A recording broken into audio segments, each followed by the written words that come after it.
we learn certain habits from the Prophet ﷺ, teaching his daughter Fatimah in her own lives. So, for example, going to sleep at night and glorifying Allah subhanahu wa ta'ala 33 times, praising Allah 33 times, declaring His greatness 34 times, to make it 100, subhanallah, alhamdulillah, and Allahu Akbar before we go to sleep. We learn this from the Prophet ﷺ teaching Fatimah az-Zahra radiyallahu ta'ala anha about how to prepare herself for sleep, as well as his beloved cousin, son-in-law, companion, Ali ibn Abi Talib radiyallahu ta'ala anhu. This dua is one that comes in Sunan al-Nasa'i, where the Prophet ﷺ expresses his love to Fatimah radiyallahu anha. He tells her that he loves her, but he does not just tell her that he loves her. As a means of proving, or not proving, solidifying that love, the Prophet ﷺ gives her an expression of love, which is a meaningful supplication that she can take to herself every day and every evening. And that is that the Prophet ﷺ said, pay close attention to what I'm sharing with you. Do not leave off a morning or an evening. Do not let a single morning or an evening pass without saying, Ya Hayyu Ya Qayyum, bi rahmatika astaghith, aslih li sha'ni kullah, wa la takilni ila nafsi tarfat ayn. Again, Ya Hayyu Ya Qayyum, bi rahmatika astaghith, aslih li sha'ni kullah, wa la takilni ila nafsi tarfat ayn.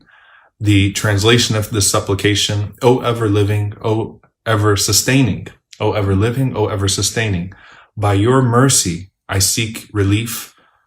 Do not leave me to myself even for the blink of an eye.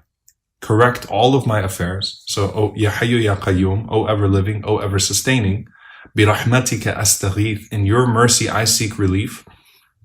Aslih li sha'ni kullah, rectify all of my affairs. And do not leave me to myself. وَلَا تَكِلْنِي إِلَى نَفْسِي طَرْفَةَ عَيْنٍ. Do not leave me to myself, even for the blink of an eye.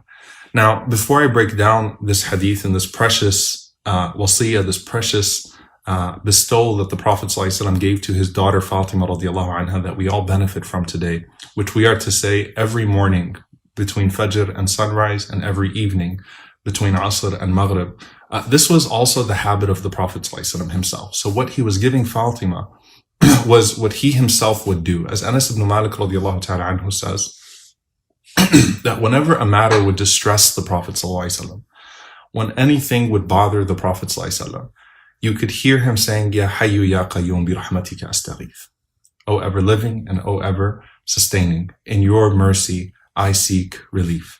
And he also said that the Prophet ﷺ said, within the same narration, he said that the Prophet ﷺ said, be constant with saying, Ya dhal jalali wal ikram, O possessor of majesty and honor.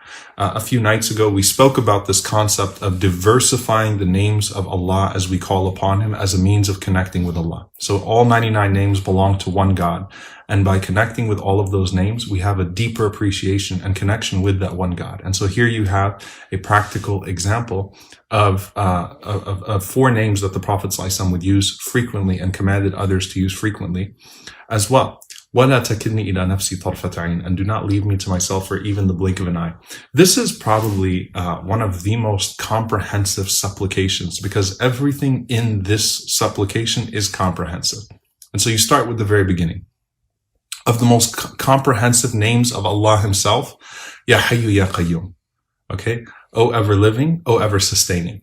The scholars say about these 2 names that all of the attributes of Allah, all of the names and attributes of Allah subhanahu wa ta'ala stem from these 2 names. Why? Because when you talk about Al-Hayy, Sifat al-Dhatiyya, and you talk about Al-Qayyum, Sifat al-Fi'liyya.